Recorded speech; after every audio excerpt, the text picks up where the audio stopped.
हमें इतना क्रिटिसाइज किया जा रहा है। बीजेपी वाले कह रहे हैं कि बाबा साहब अंबेडकर और भगत सिंह की क्यों लगाई, सावरकर की क्यों नहीं लगाई, हेडगेवार की क्यों नहीं लगाई।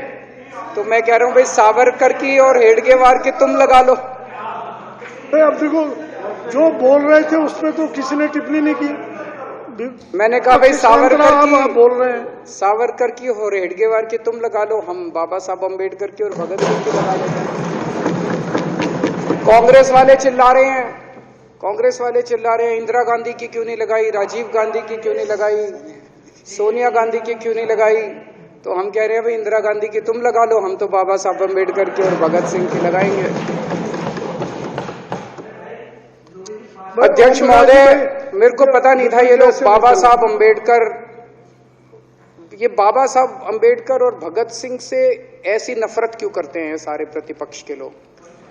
मैं आपको बताता हूं क्यों करते हैं, और खासकर बीजेपी वाले बाबा साहब अंबेडकर से इतनी नफरत क्यों करते हैं, मैं बताता हूं आपको। बाबा साहब अंबेडकर ने संविधान बनाया,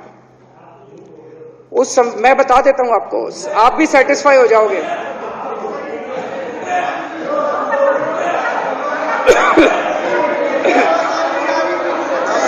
सुन के चले जाना, सुन के चले जाना। बाबा साहब का नाम आपने काट दिया। बाबा साहब का नाम सुनते ही वॉकआउट कर गए।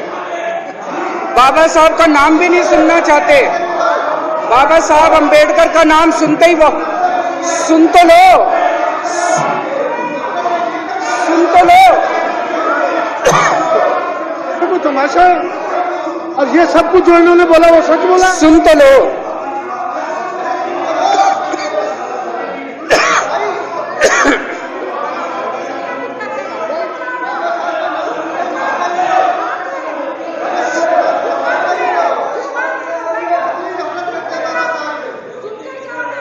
बाबा साहब अंबेडकर ने, सदस्यों से प्रार्थना कर रहा हूं, अध्यक्ष महोदय, बाबा साहब अंबेडकर ने, मुख्यमंत्री जी बोल रहे हैं, डिस्टर्ब ना करें प्लीज। नहीं, ये कोई तरीका। सत्य कौन बोल रहा था? सत्य क्या बिजुली जी ने बोला? सब आप बैठ जाइए। अब बाबा साहब अंबेडकर ने देश का संविधान बनाया। संविधान में लिखा उन्होंने कि भारत के अंदर जनतंत्र होगा। इस जनतंत्र के अंदर चुनाव होंगे, चुनाव में जनता वोट डालेगी, वोट डाल के जनता अपनी सरकार चुनेगी। वो सरकार लोगों के सपनों को पूरा करने के लिए काम करेगी। बीजेपी को ये पसंद नहीं है, बीजेपी नहीं चाहती चुनाव हो। बीजेपी चाहती है कि चुनाव खत्म हो जाए, चुनाव होने ही नहीं चाहिए। चुनाव गंदी बात है इनके हिसाब से, चुनाव गलत बात है इनके हिसाब से। एमसीडी के अंदर 15 साल इन्होंने जम के लूटा, लूटने के सारे दुनिया के रिकॉर्ड तोड़ दिए। गिनीज बुक वालों की मीटिंग चल रही है कि भारतीय जनता पार्टी का नाम आने वाला है गिनीज बुक के अंदर एमसीडी का और बीजेपी वालों का। शानदार इन्होंने परफॉर्मेंस किया है। 15 साल के अंदर इन्होंने लूटने में कोई कसर नहीं छोड़ी। लूटने के बाद जब जनता में त्राही त्राही मच गई, लोग दुखी हो गए 15 साल के इनके शासन के बाद, और जनता ने मन बना लिया कि इस बार इनको मजा चखाएंगे और गुस्सा जाहिर करेंगे। चुनाव आयोग ने ऐलान कर दिया कि हम आज शाम को 5 बजे 9 तारीख को 9 मार्च को शाम को 5 बजे आज चुनाव की डेट्स की घोषणा की जाएगी। 4 तारीख को प्रधानमंत्री के दफ्तर से फोन जाता है, चिट्ठी जाती है चुनाव कमिश्नर को, चुनाव रद्द कर दो। पूरी दुनिया के अंदर आज तक ऐसा नहीं होगा कि प्रधानमंत्री सीधे सीधे चुनाव कमिश्नर को फोन करके और चिट्ठी लिख के कहते हैं कि चुनाव रद्द कर दो। इसलिए ये नफरत करते हैं बाबा साहब अंबेडकर से। ये कहते हैं बाबा साहब अंबेडकर नहीं होता तो जनतंत्र नहीं होता इस देश के अंदर। कल एक बीजेपी का बड़ा नेता मिला, बोला जी मैंने तो अपने बीजेपी के बड़े नेताओं को बोल दिया ये चुनाव उनाव का चक्कर छोड़ो, एमसीडी में भी एनडीएमसी जैसा कर दो। मैंने कहा इसका क्या मतलब? वो बोले जैसे एनडीएमसी में चुनाव ही नहीं होते, एनडीएमसी में केंद्र सरकार नॉमिनेट कर देती है, बोले जी एमसीडी में भी यही हो जाना चाहिए। अध्यक्ष महोदय, इनका बस चलना इस देश के अंदर सारे राज्यों में और देश में चुनाव कराना बंद कर दें ये लोग। इसलिए ये नफरत करते हैं, इसलिए बाबा साहब अंबेडकर से नफरत करते हैं ये लोग। बाबा साहब अंबेडकर चुनाव की प्रक्रिया रख के गए थे, इनका बस चले तो ये चुनाव कराना बंद कर दे। कह रहे हैं हम तीनों एमसीडी को यूनिफाई करना चाहते हैं। अरे 7 साल थे तुम्हारे पास, सो रहे थे क्या 7 साल से? कहां थे तुम लोग 7 साल से? क्यों नहीं तुम लोगों ने क्यों नहीं तुम लोग यूनिफाई करने के लिए पैसे चाहिए? क्यों नहीं तुम लोगों ने यूनिफाई किया 7 साल से? चुनाव के 1 घंटे पहले तुम लोग चिट्ठी लिख रहे हो, अब सो के जागे हो कि अब यूनिफाई करोगे। तो यूनिफाई नहीं करना, चुनाव टालने हैं, क्योंकि हार रहे हैं। मेरी हाथ जोड़ के विनती है, हार जीत लगी रहती है, कभी ये पार्टी हारती है, कभी वो पार्टी हारती है, कभी आज बीजेपी हारती है, कभी आम आदमी पार्टी भी हारती है, कभी कांग्रेस हारती है। देश बड़ा है, देश की सोचो। आज आम आदमी पार्टी है, कल आम आदमी पार्टी हो सकता है ना हो। आज बीजेपी है, कल बीजेपी हो ना हो। आज केजरीवाल है, कल केजरीवाल नहीं होगा।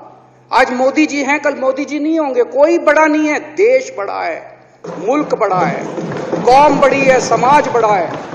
देश को नहीं झुकने देना, देश को नहीं टूटने देना, देश को नहीं किसी भी हालत में देश पे आंच नहीं आनी चाहिए। ये लोग देश के साथ खिलवाड़ कर रहे हैं, ये लोग संविधान के साथ खिलवाड़ कह रहे हैं। हम यूनिफाई करना चाहते हैं।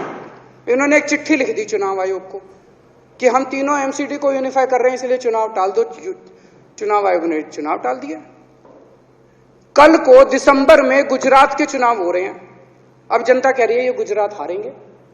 अब अगर ये गुजरात हारेंगे तो ये 10 दिन पहले चिट्ठी लिख देंगे चुनाव आयोग को कि भाई हम गुजरात को और महाराष्ट्र को एक कर रहे हैं, इसलिए गुजरात के चुनाव टाल दो। गुजरात के चुनाव टल जाएंगे। अगली बार ये लोकसभा हारेंगे, चिट्ठी लिख देंगे जी ये पार्लियामेंट्री फॉर्म ऑफ सिस्टम बड़ा खराब है, हम प्रेसिडेंशियल फॉर्म ऑफ सिस्टम ला रहे हैं, संविधान बदल रहे हैं, चुनाव टाल दो। चुनाव टल जाएंगे। ये क्या मजाक बना रखा है इन्होंने, नौटंकी कर रखी है इन्होंने। भारत जनतंत्र है, देश ये बर्दाश्त नहीं करने वाला जो इन्होंने नौटंकी कर रखी है। कहते हैं हम दुनिया की सबसे बड़ी पार्टी हैं, हम तो जी दुनिया की सबसे छोटी पार्टी हैं। फिर भी डर गए तुम लोग।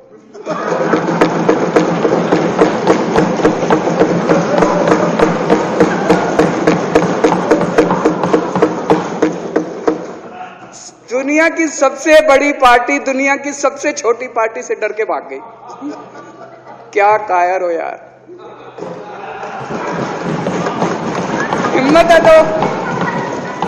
हिम्मत है तो चुनाव लड़के दिखाओ बीजेपी वालों, मान जाएंगे तुम।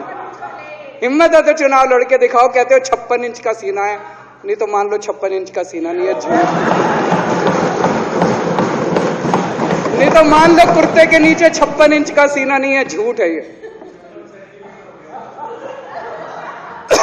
कल मैंने देखा, आपको भी बुरा लगा, मैं आपके कमरे में जब चाय पीने आया, आपने मेरे साथ अपना दुख शेयर किया कि जब एलजी साहब ने भाषण शुरू किया, ये सारे खड़े हो गए नारे लगाने।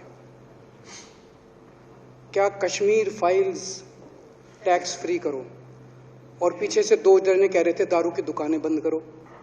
अब इनको भी नहीं पता आज नारे किस चीज के लगाने। ऊपर से आया तो था ऊपर से आया तो था, तो 2 जने कह रहे थे दारू की दुकान बंद करो, आगे वाले कह रहे थे कश्मीर फाइल्स टैक्स फ्री करो, फिर दूसरे वाले ने कहा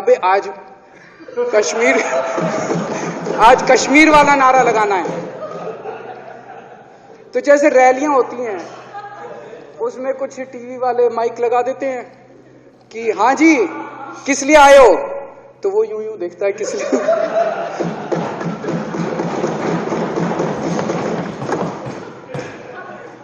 क्या हाल बना दिया इनका। इसलिए थोड़ी राजनीति में आए थे, इसलिए थोड़ी राजनीति में आए थे। एक पिक्चर आई थी बंटी और बबली, उस पिक्चर में एक सीन था, कुछ लोग एक नेता के घर के सामने जाते हैं, हमारी मांगे पूरी करो, हमारी मांगे पूरी करो। नेता बाहर आता, कहता क्या मांगे हैं, तो सारे एक दूसरे की तरफ, उनको पता ही नहीं क्या मांगे। आज सारे देश की सारी भारतीय जनता पार्टी एक पिक्चर के पोस्टर लगा रही है गली गली में जाके। पूरी सारी भारतीय जनता पार्टी देश में एक पिक्चर के पोस्टर लगा रही है। इसलिए राजनीति करने आए थे। पिक्चरों के पोस्टर, अपने बच्चों को क्या जवाब दोगे? घर जाके बच्चे पूछेंगे पापा क्या काम करते हो? पिक्चरों के पोस्टर लगाता हूं।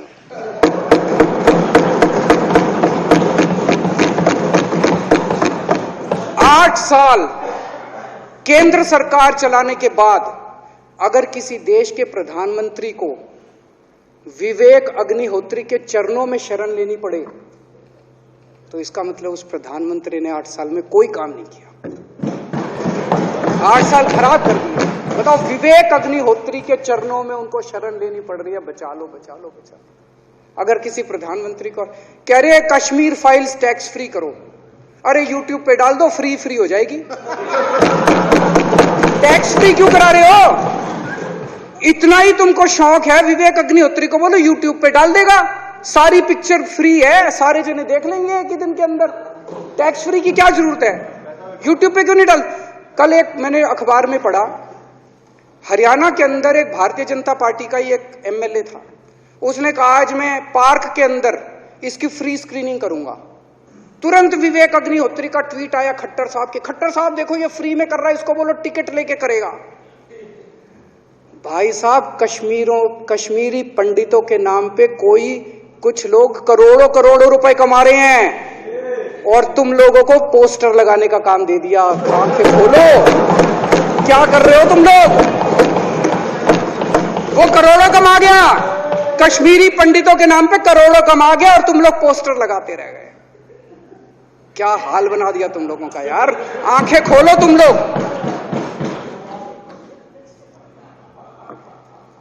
भेड़ बकरी